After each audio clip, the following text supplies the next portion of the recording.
Segundos clasificados y medalla de plata, Club Natación Portamiñán.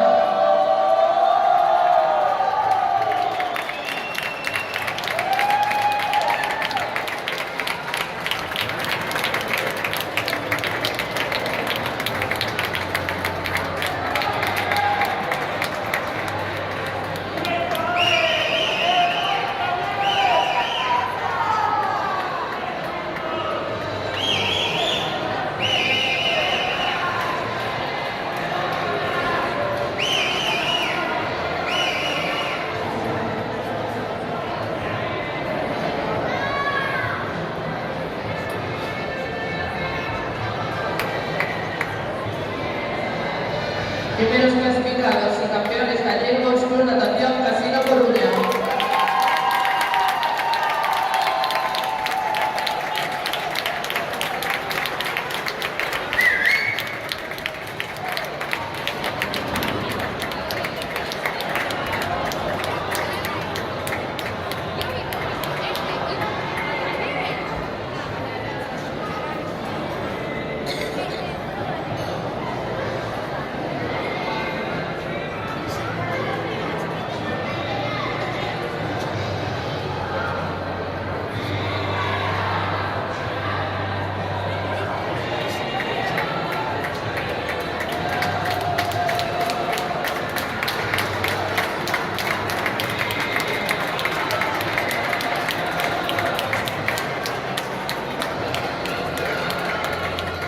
Con esta entrega de medallas se da por finalizada.